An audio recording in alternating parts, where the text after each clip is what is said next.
Hi friends, నా పేరు భాస్కర్. మీరు చూస్తున్నారు తెలుగు ట్రేడర్ భాస్కర్. అయితే మనమైతే ఇంతకు ముందుకైతే స్ట్రాటజీ వీడియో చేసినాము. అయితే ఇప్పుడైతే వీడియో ఏంటి అంటే, మనం మొన్న ఇచ్చిన లెవెల్స్ అయితే అన్నీ అయితే బ్రేక్ అయిపోయినాయి. చూడండి ఫ్రెండ్స్, మనం ఇచ్చిన లెవెల్స్లో కనుక ఎవరన్నా కనుక ఈరోజు కనుక ట్రేడ్ చేస్తే కనుక సింపుల్ అంటే సింపుల్గా ఎన్ని హండ్రెడ్స్ ఆఫ్ పాయింట్స్ అయితే మీరైతే ప్రాఫిట్లు అయితే ఉంటారనమాట. క్లియర్గా చూడండి. ఇక్కడ మీకు 22,300 దగ్గర కనుక ఎవరైనా బై చేశారనుకోండి, మనం ఇచ్చింది 22,430 అనమాట. ఇది హిట్ అయింది. తర్వాత సెకండ్ టార్గెట్ 22,500. ఓకేనా. 22,500 వరకు అయితే వెళ్ళింది. 22,300 నుంచి 22,500 వరకు అయితే మార్కెట్ అయితే వెళ్ళింది. నిఫ్టీ ఆల్ టైమ్ హైని అయితే క్రాస్ చేసింది. అదేవిధంగా మనకి ఇక్కడ సెన్సెక్స్ అయితే చూడండి. సెన్సెక్స్లో కూడా ఆల్ టైమ్ హై అయితే ఈరోజు అయితే బ్రేక్ అయింది అనమాట. ఇది మార్నింగ్ హై. ఇదే ఆల్ టైమ్ హై 74,200 అనమాట. సో ఇప్పుడైతే రన్ అయితే ఇక్కడ ఉంది. మార్కెట్ ఇక్కడ నుంచి పెరుగుతుందా పెరగదా అని చాలా మందికి అయితే క్వశ్చన్ మార్క్ అయితే ఉంటుంది. ఎస్, మార్కెట్ అయితే ఆల్ టైమ్ హైని బ్రేక్ అయితే చేసింది. క్లియర్గా చెప్తున్నాను, ఆల్ టైమ్ హైని రీచ్ కావడం కాదు, బ్రేక్ చేసింది అనమాట. అగైన్ మళ్ళీ ఒకసారి చెప్తున్నాను చూడండి.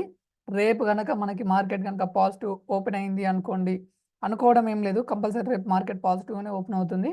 సో ఇంకా రేపటి నుంచి మార్కెట్ అయితే ఇంకా నెక్స్ట్ స్వింగ్ హైన్ అయితే క్రాస్ అయితే చేయబోతుంది. ఇప్పుడు మనకు సెన్సెక్స్లో అయితేనేమో మనకి ఇప్పుడు నెక్స్ట్ టార్గెట్ వచ్చేసి 75,000 అనమాట. అంట ఓన్లీ అది 1 వీక్లో ఆర్ 2 వీక్స్లో మనకి 75,000 అయితే సెన్సెక్స్ అయితే బీట్ అయితే చేస్తుంది. నిఫ్టీలో అయితే చూడండి, మీకు నేను మొన్ననే వెరీ క్లియర్గా, మీరు కనుక వ్యూస్ అయితే చాలా తక్కువ వస్తున్నాయి, డోంట్ వరీ దెమ్. ఉన్న 10 మంది అయినా సరే క్లియర్ అయితే ఫాలో కావడానికి ట్రై చేయండి. చూసిన 10 మంది అయినా సరే మీకు నేను ఇచ్చిన లెవెల్స్ అయితే సూపర్ అంటే సూపర్గా వర్కౌట్ అవుతున్నాయి.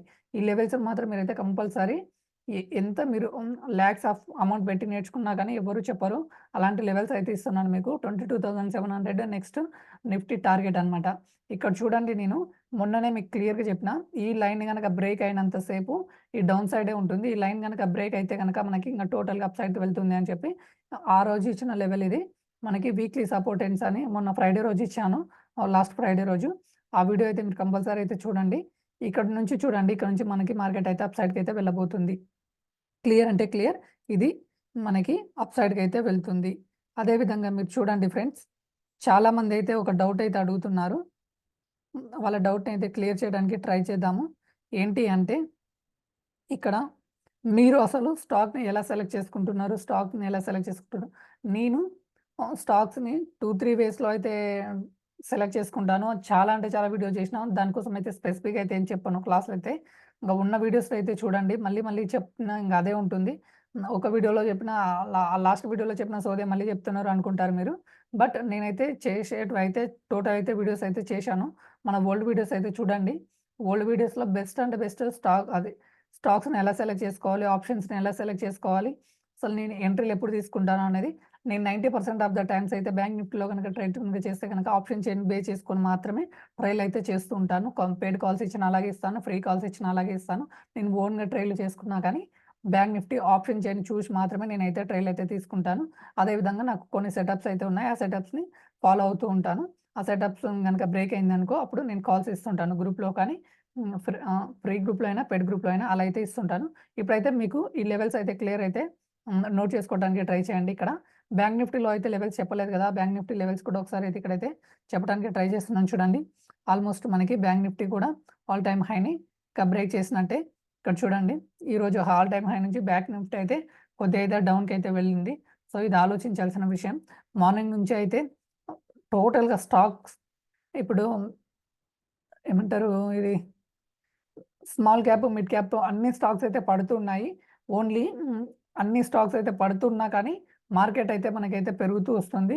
ఎందుకు అంటే ఇక్కడ నిఫ్టీ మూవర్స్‌ని గనుక ఎప్పుడైనా చెక్ చేశారనుకోండి,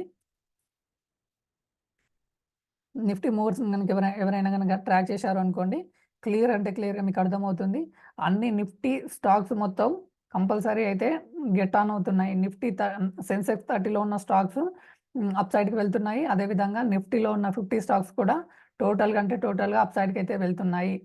సో స్మాల్ క్యాప్‌లలో డౌన్ అవుతున్నాయి కానీ ఇవి మాత్రం మనకి డౌన్ కావడం లేదు. నిఫ్టీ 50 స్టాక్స్ అనేది డౌన్ కావడం లేదు. ఇక్కడ చూడండి మీరు, యాక్సిస్ బ్యాంక్ వచ్చేసి ఈరోజు 15 పాయింట్స్, జస్ట్ 15 పాయింట్స్ పెరిగింది.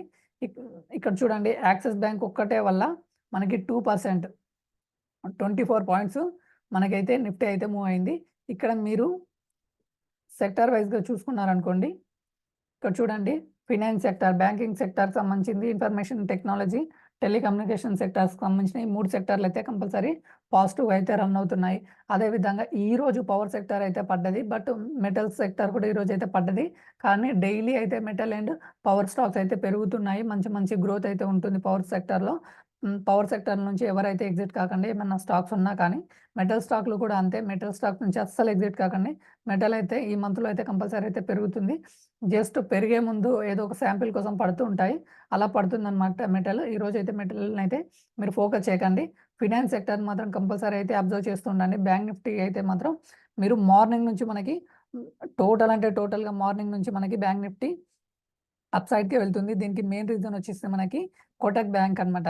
కోటక్ మహీంద్రా బ్యాంకు మార్నింగ్ నుంచి టోటల్‌గా పాజిటివ్‌గా ఉంది. అందుకే మనకైతే పెరుగుతూ వచ్చింది. హెచ్‌డీఎఫ్‌సీ బ్యాంక్ అనేది మార్నింగ్ నుంచి నెగెటివ్‌లో నుంచి స్లోగా అప్ సైడ్‌కైతే వచ్చింది. అందుకే మార్కెట్ అనేది ఇంతలా మూవ్ అయితే అయింది. ఓకేనా ఫ్రెండ్స్? ఈ వీడియో మీకు నచ్చితే లైక్ చేయండి, షేర్ చేయండి, సబ్స్క్రైబ్ చేసుకోండి. Thank you for watching Telugu trader Bhaskar.